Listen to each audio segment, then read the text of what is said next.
Hello all, welcome to the great Kovai kitchen. இன்றைக்கி நாம் என்ன பார்க்க போகிறோம்னா ரொம்பவும் சுவையான வெண்டைக்காய் புளிக்குழம்பு. ஒயிட் ரைஸ்க்கு ரொம்பவும் சுவையாக இருக்கும். வாங்க அது எப்படி பண்ணுறதுன்னு பார்ப்போம்.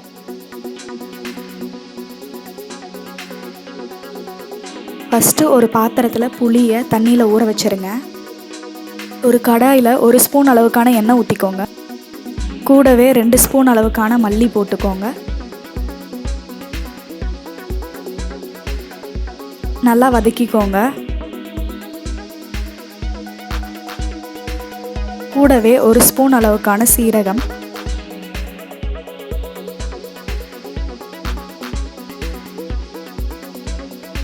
வரமிளகா கொஞ்சோண்டு போட்டுக்கோங்க.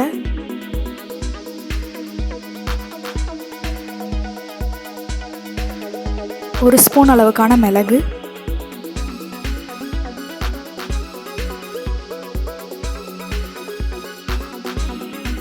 கூடவே கருவேப்பிலை கொஞ்சோண்டு போட்டுக்கோங்க.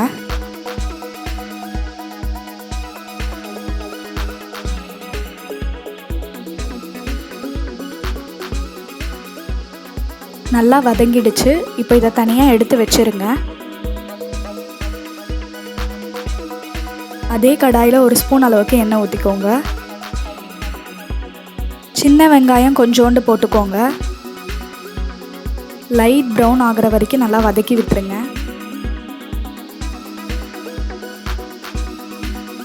நல்லா வதங்கிடுச்சு. இப்போ தனியாக எடுத்து வச்சிடலாம். இப்போது நாம் வதக்குனதை மிக்சியில் போட்டு அரைச்சி எடுத்துடலாம்.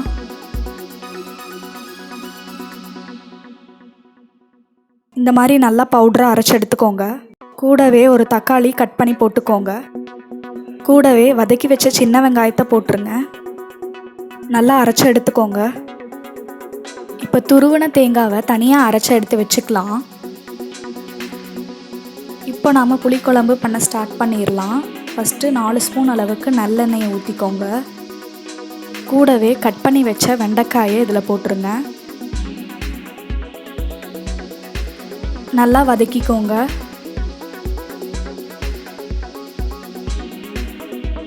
இப்போ நம்ம தக்காளியும் வெங்காயமும் போட்டு நல்லா அரைச்சி எடுத்தாச்சு. வெண்டைக்காய் நல்லா குக் ஆயிடுச்சு.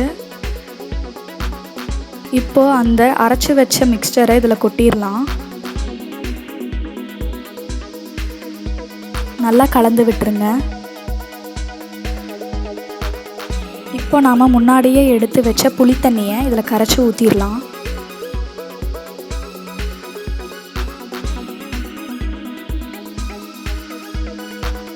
சிம்மில் ஒரு 10 நிமிஷத்துக்கு விட்டுருங்க.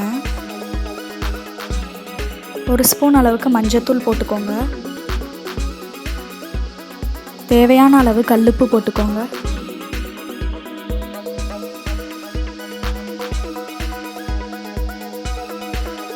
தேங்காவை தனியாக அரைச்சி எடுத்தாச்சு.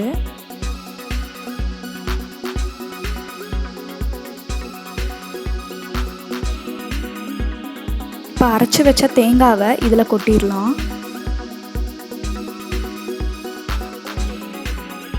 நல்லா மிக்ஸ் பண்ணிக்கோங்க.